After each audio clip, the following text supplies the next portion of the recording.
여러분, 기도를 잘한다는 것이 과연 뭘 말하는 거죠? 기도를 잘한다.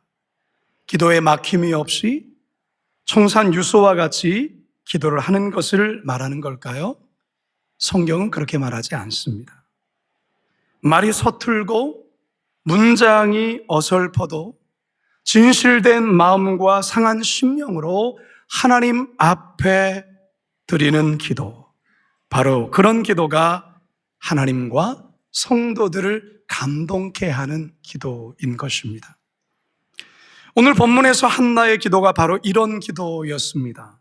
한나는 고통 중에 기도합니다. 통곡하며 기도합니다. 속으로 삭히며 신음하듯 기도합니다. 기도의 흐름도 말의 완성도도 형편없는 기도였습니다. 하지만 하나님께서 그 상한 심령으로 드리는 그 기도를 기쁘게 받으셨습니다. 사랑하는 성도 여러분, 오늘 우리는 이 본문을 통하여 한나의 기도를 만나게 됩니다. 바라기는 이 한나의 기도를 통해 저와 여러분들에게 말씀하시려는 하나님의 음성이 무엇인지 깊이 깨닫고 살아계신 하나님을 말씀 가운데 만나게 되기를 주님의 이름으로 축원합니다. 첫 번째 따라하겠습니다. 마음이 괴롭고 힘들 때 기도해야 합니다. 마음이 괴롭고 힘들 때 기도해야 합니다. 아이를 갖지 못하는 그 고통과 함께 분인나의 괴롭힘 때문에 바로 한나는 괴로워하고 슬퍼했습니다. 여러분, 분인나가 어떤 여자였습니까? 보통이 아닌 여자라 했습니다. 남편 엘가나 앞에서는 온갖 아양과 여우짓을 다 하면서 남편만 없으면 그때부터 본색을 드러내며 한나를 괴롭혔죠. 자, 6절 하반절 한번 읽어봅니다. 시작. 그의 적수인 분인나가 그를 심히 격분하게 하여 괴롭게 하더라. 이 격분하다라는 말은 히브리어로 카이스라는 말인데요. 약 올리다, 슬프게 하다, 충동질하다, 화나게 하다라는 뜻이. 괴롭히다, 괴롭게 하다는 이 단어는 히브리어 람이라는 단어인데 쇠게 뒤흔들다, 자극하여 분노케 한다라는 그런 뜻을 갖고 있습니다. 한나의 고통이 어떠했는지 우리는 이 단어를 통해서 우리는 쉽게 알 수가 있죠. 자, 그런데 여러분, 이런 한나의 고통이요, 창세기에 보면 아브라함의 아내인 사라에게도 있었습니다. 자녀에 대한 하나님의 약속이 더디 이루어지자 몸종인 하갈을 통해서 자식을 봐야겠다는 생각에 남편 아브라함에게 하갈을 보냅니다. 그렇게 해서 하갈이 임신을 하게 됩니다. 그런데 이 하갈이 자신이 임신했다는 사실 앞에 기고만장하죠. 마치 자신이 아브라함의 사랑을 독차지 않은 본부인 마냥 여주인 사라를 없이 여깁니다. 사라가 너무나도 큰 충격을 받습니다. 말할 수 없는 어떤 수치와 모멸감을 느끼게 되지요. 이때 사라가 어떠한 반응을 보일까요? 무섭게 격분합니다. 창세기 16장 5절에서 6절입니다. 시작. 사레가 아브라함에게 이르되 내가 받는 모욕은 당신이 받아야 옳도다. 내가 나의 여종을 당신의 품에 두었거늘 그가 자기의 임신함을 알고 나를 멸시하니 당신과 나 사이에 여호와께서 판단하시기를 원하노라. 아브라함이 사레에게 이르되 당신의 여종은 당신의 수중에 있으니 당신의 눈에 좋을 대로 그에게 행하라 하매 사레가 하갈을 학대하였더니 하갈이 사레 앞에서 도망하였더라. 그토록 온순하고 순종적이었던 이 사라가 헐크로 변합니다. 남편인 아브라함에게도 소리를 지르면서 원망과 분노를 쏟아냅니다. 그리고 이 하갈에게는 채찍질을 가하면서 가혹한 형벌을 내리죠. 이 하갈이 이러다 죽겠다라는 그 두려움 앞에 도망칩니다. 사라는 자신이 아이를 갖지 못하는 서러움도 서러움인데 이 종에게까지도 멸시를 받으니까 이 분노와 서러움이 폭발하게 됐는데 이런 식으로 쏟아내는 거예요. 근데 여러분, 한나는 사라와 같이 반응하지는 않습니다.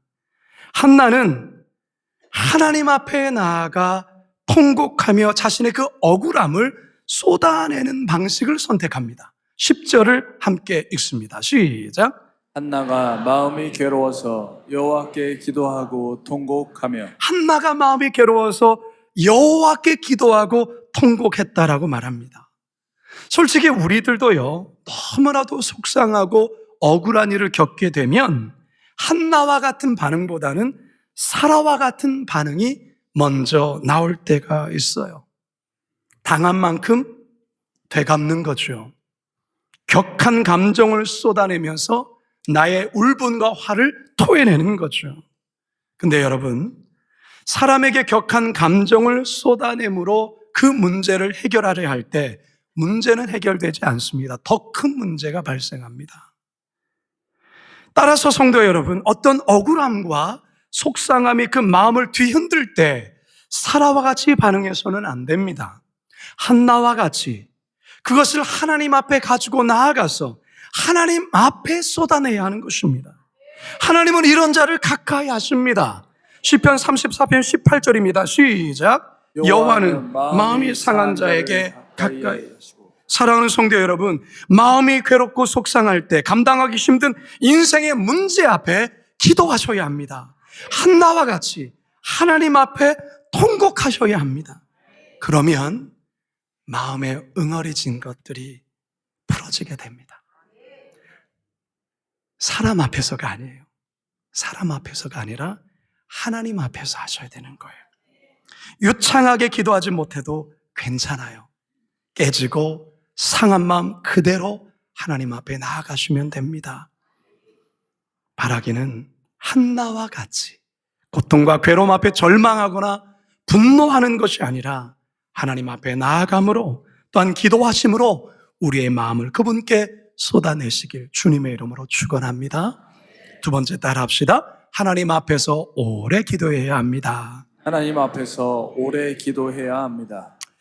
엊그제 올리브 빛가득 금요기도회에 참 귀한 목사님이 오셔서 말씀을 전해주셨습니다.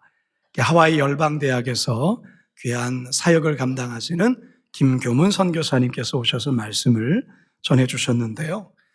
이 선교사님이 작년 3월, 아직 1년이 되지 않았죠. 작년 3월에 사역하는 중에 갑자기 코에서 코피가 쏟아지는데 감당할 수 없을 정도로 이 피가 쏟아지는 거예요. 이상한 느낌에 병원에 가서 진찰을 해보니까 코에 암이 있다는 진단을 받게 된 거예요. 이후에 정밀 진단으로 이것저것 더 정밀하게 진단을 받았는데 최종적으로 급성 혈액암이 온 거예요. 그 이후로 이제 항암 치료를 받게 되었는데요. 이 항암 치료를 받는 이 과정에서 겪었던 그런 힘들었던 시간, 아팠던 일들, 고통들을 이렇게 나눠주시면서 암을 통해서 깨닫게 된 하나님의 은혜에 관한 귀한 간증을 해주셨어요. 이번 금요일 날 사실은 이제 우리 암 환우들 그리고 가족들을 위해서 우리가 함께 기도하는 그런 빛가득 금요 기도회로 지켰는데요. 오신 성도들이 얼마나 큰 위로와 격려를 받았는지 몰랍니다. 근데 여러분, 이 선교사님이요, 3년 전에도 우리 교회에 오셔서 금요 기도회 말씀을 전해 주셨어요. 근데 이 목사님이, 이 선교사님이 참 삶에 고난이 많은 거예요. 그러니까 지금으로부터 약 25년 전 목사님이 목회를 하셨거든요. 근데 그 목회를 젊은 날에 하셨을 때 4살 된 둘째 아들이 있었습니다. 첫째는 6살, 둘째는 그 당시 4살이었는데 이 4살 된 아들이 놀이터에서 공을 갖고 놀다가 공이 밖으로 튀어나갔는데 공 잡으러 나가는 순간에 택시에 그대로 부딪히고 말아요.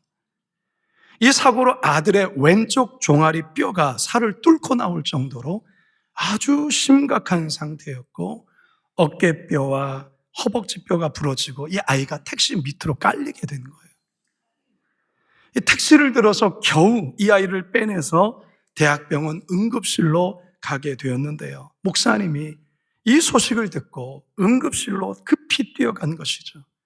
근데 자신의 눈앞에 그 사랑하는 그 아들, 4살 된 아들의 그 처참한 모습 앞에서 이 목사님이 완전히 마음이 물처럼 녹아버린 거예요. 하나님 앞에서 대성통곡을 한 거죠. 그러면서 그 힘든 시간이 시작되었어요. 다행히 이 아들이 기적적으로 살아나게 됩니다. 회복되었고요. 벌써 25년 훨씬 전인데 이 아들이 지금은 성인이 되어서 작년에 결혼을 했습니다. 여러분, 애간장이 녹는다라는 말을 아시죠? 애간장이 녹는다. 애가 탄다, 애 태우다, 애를 먹다라는 말이 있어요. 이 애가 무엇을 뜻합니까? 내장을 뜻해요. 내장. 다시 말해서 애간장이 녹는다라는 말은 내장이 탈 정도로 상하고 고통스럽다. 그 말이 애간장이 녹는다 그런 말이에요.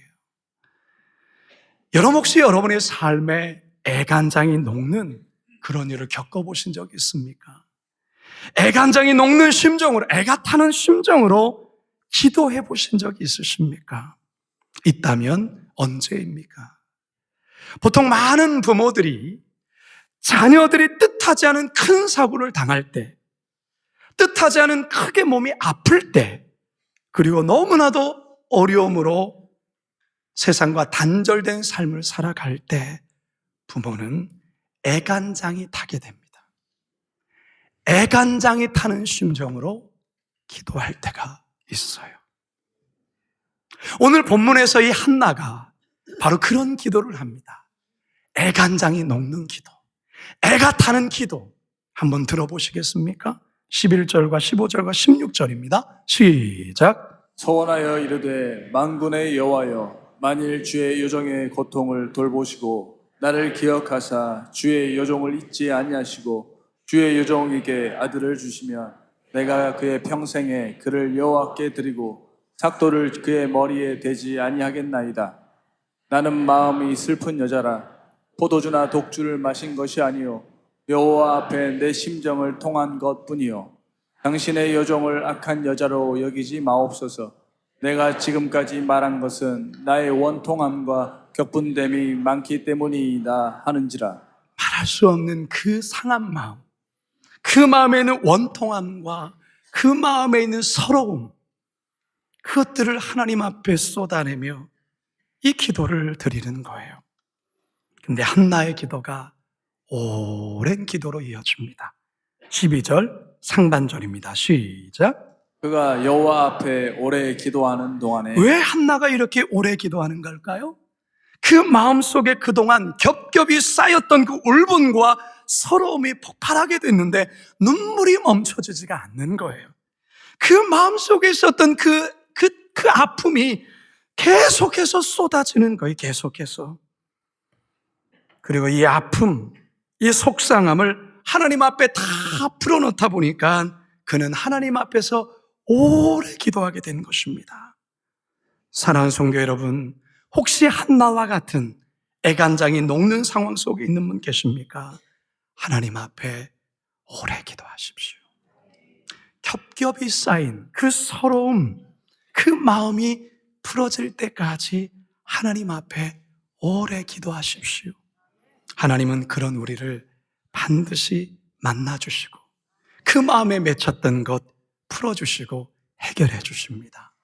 성령 하나님께서 지금도 우리를 위해 애타는 심정으로 오래 기도하고 있다는 사실을 아십니까? 로마서 8장 26절입니다. 시작. 우리는 마땅히 기도할 바를 알지 못하나 오직 성령이 말할 수 없는 탄식으로 우리를 위하여 신이 간구하시느니라. 아멘.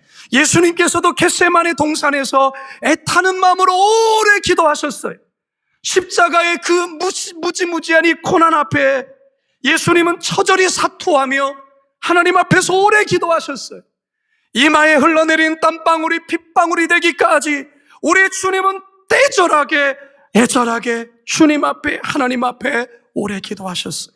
누가복음 22장 44절입니다. 시작. 예수께서 힘쓰고 애써 더욱 간절히 기도하시니 땀이 땅에 떨어지는 핏방울같이 되더라. 예수님의 기도는 어떤 기도였습니까? 자신의 안위를 위한 기도였습니까? 아니에요. 예수님의 기도, 겟세마네 기도는 온 인류를 위한 기도였어요. 온 일을 죄 가운데 멸망시키지 마십시오. 나의 십자가를 통하여서 온 일을 구원하여 주십시오. 사랑하는 제자들을 지켜주십시오. 이런 기도뿐만이 아닙니다. 오늘 지금 여기 앉아 계신 저와 여러분을 향한 기도 또한 우리 예수님이 겟세마네에서 하셨다는 사실입니다. 믿으십니까? 사랑하는 성도 여러분, 상한 마음을 가지고 있다면 하나님 앞에 나아가 기도하셔야 합니다. 그분 앞에서 그 애통과 통곡으로 오래 기도하셔야 됩니다. 그 문제가 풀어지기까지 사투하며 하나님 앞에 오래 기도하셔야 합니다. 근데 참 신기한 게 있어요. 기도하시는 분들은 알아요. 자신의 아픈 기도를 가지고 오래 기도하다 보면 어느 순간부터가 그 기도가 나의 기도에서 하나님이 아파하시는 그것을 향한 기도로 바뀌는 순간이 와요. 나의 문제, 나의 아픔, 나의 원통함, 그것만을 놓고서 기도를 오래 하는데 갑자기 나의 기도는 사라지고 우리 주님이 아파하시고 눈물 흘리시는 그 영역에 대한 기도로 바뀌게 되는 그런 경험들을 해요. 내 주변에 나도 아프지만 나보다 더 아픈 자들을 향한 기도로 바뀌게 되어지고 그 기도가 확장되어진다라는 거예요. 바라기는요, 하나님 앞에 우리의 마음을 쏟아내는 오랜 기도하실 수 있기를 바랍니다. 우리의 기도가 우리 자신만의 기도가 아닌, 우리 자신 안에만 머무는 기도가 아닌, 우리 자신을 넘어 하나님의 눈길이 닿는 그곳에 대한 기도로 변할 수 있기를, 확장될 수 있기를 주님의 이름으로 축원합니다. 마지막 세 번째 따라합시다. 어떤 방해가 있어도 기도해야 합니다. 어떤 방해가 있어도 기도해야 합니다. 서러움과 아픔 속에 드린 한나의 기도는 오래 계속되었습니다. 그런데 한나의 기도가 어느 시점부터인가 밖으로 나오는 기도가 아니라 속으로 사귀는 기도로 바뀌게 됩니다. 이렇게 기도하는 한나를 엘리 제사장이 오해를 합니다. 여자가 대낮부터 술 처먹고 취해 있는 것으로 생각을 해요. 13절에서 14절입니다. 시작. 한나가 속으로 말하매 입술만 움직이고 음성은 들리지 아니하므로 엘리는 그가 취한 줄로 생각한지라. 엘리가 그에게 이르되 내가 언제까지 취하여 있겠느냐, 포도주를 끊으라 하니. 여러분, 만일에 여러분들이 한나의 입장이라면 이 엘리 제사장의 이 말 앞에 여러분 어떤 마음이 있으겠어요? 너무 마음이 상하지 않겠어요? 지금 너무 괴로워서 하나님 앞에서 마음을 토하고 있는데, 근데 그것을 술 취한 여자로 보고 있다라는 거예요. 술 끊으라는 거예요. 언제까지 술 처먹겠냐라는 거예요. 호통을 치는데 이 얼마나 황당하고 속상하고 섭섭한 말이겠습니까? 아니, 위로는 해주지 못할 망정 이 대제사장이 술 취한 여자 취급하며 술을 끊으라고 하면 얼마나 마음이 그러겠어요. 근데 이 착한 한나가 여기에 막 화를 내거나 그러지 않습니다. 엘리 제사장에게 이렇게 대답을 하여 세 번역으로 한번 읽어봅니다. 15절과 16절입니다. 시작. 한나가 대답하였다. 제사장님, 저는 술에 취한 것이 아닙니다. 포도주나 독한 술을 마신 것이 아닙니다. 다만 슬픈 마음을 가눌 길이 없어서 저의 마음을 주님 앞에 쏟아 놓았을 뿐입니다. 이 종을 나쁜 여자로 여기지 마시기 바랍니다. 너무나도 원통하고 괴로워서 이처럼 기도를 드리고 있습니다. 엘리 제사장이 한나를 오해한 이유가 뭡니까? 한나가 입은 움직이는데 이게 말소리가 들리지 않고 속으로만 되어지는 것에 이렇게 오해를 한 거예요. 술 취해가지고 그냥 해롱해롱대고 뭐 혼자 중얼중얼 뭐 이런 걸로 오해를 한 거죠. 자, 그러면 한나는 왜 속으로 그렇게 기도를 했을까요? 마음이 너무 괴롭고 힘들면요, 말이 나오지 않을 때가 있어요. 그러니까 기도라는 게 이렇게 입으로 나오지 않은 시점이 있다, 그 말이에요. 그래서 그냥 속으로 끙끙 앓는 소리가 나요. 그냥 끙끙 앓는 소리. 아버지라는 말만 계속 반복되는 경우가 있고 그 말조차 나오지 않을 때가 있어요. 지금 한나가 그러는 거예요. 그만큼 한나의 고통이 너무 컸다는 거예요. 그런데 엘리 제사장은 술 취한 여자로 오해를 했던 거죠. 한나를 호통을 쳤던 거죠. 자, 이런 대제사장 앞에 한나가 이런 오해와 수치를 겪으면 솔직히 계속 기도하고 싶겠습니까? 기도하고 싶지 않죠. 버럭 화를 내고 일어나서 그냥 가버리겠죠. 근데 한나는 그렇게 하지 않습니다. 한나는 기도를 멈추지 않아요. 계속 기도해요. 그런데 여러분, 한나의 기도는 문장이 완성된, 문장이 정렬된 그러한 기도가 아니에요. 그는 계속해서 끙끙대며 신음소리만 내는 거예요. 신음소리만. 여러분, 우리도 기도할 때 이런저런 방해가 있을 수 있어요. 기도하다가 오해도 받고 상처도 받을 수 있어요. 그럴 때 솔직히 더 이상 기도하고 싶지 않을 때 있어요.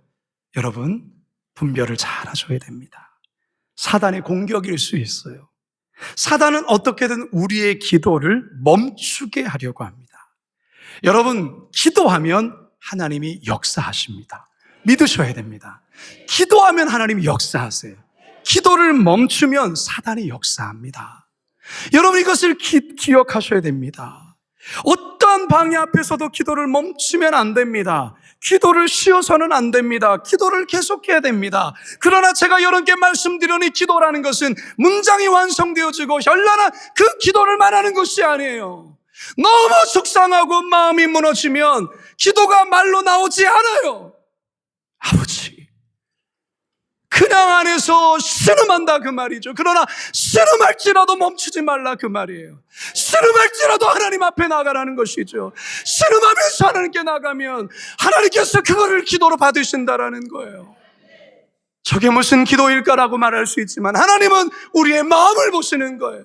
우리의 상한 마음을 받으신다 그 말이에요. 오늘 이 자리에 나오신 여러분들, 속상한 일 앞에, 애간장이 녹는 상황 앞에 사람을 찾아가서 자신을 하소연하거나 누군가를 향해 원망을 쏟아내지 마시고 하나님 앞에 나오라 그 말이에요. 하나님 앞에 나와서 그냥 울지라도, 아무런 기도가 나오지 않을지라도 그냥 그분 앞에서 울라 그 말이에요. 통곡하라 그 말이에요. 신음하라 그 말이에요. 그러면 하나님이 여러분 마음을 꼭 안아주세요. 성도 여러분, 한나와 같은 괴롭고 힘든 상황에 있는 성도들 계십니까? 누구에게도 말할 수 없는 고통 속에 혼자 끙끙 앓고 있는 분 계십니까? 마음이 괴롭기 때문에, 마음이 힘들기 때문에 기도하셔야 하는 거예요. 하나님 앞에 나와서 그냥 그 마음 그대로를 토하시는 거예요. 그 마음이 부러질 때까지 그냥 하나님 앞에서 그저 울어도 되는 거예요. 어떠한 방해가 있어도 하나님 앞에 여러분의 그 마음을 신음하며 하나님께 아뢰면 우리 하나님께서 여러분의 그 신음을 기도로 받으시고 하나님께서 여러분에게 반드시 응답하십니다. 여러분들이 지금 어떠한 형편이 있더라도 하나님 앞에 나와 마음을 토로하심으로 하나님의 놀라운 위로를 경험할 수 있기를 주님의 이름으로 축원합니다.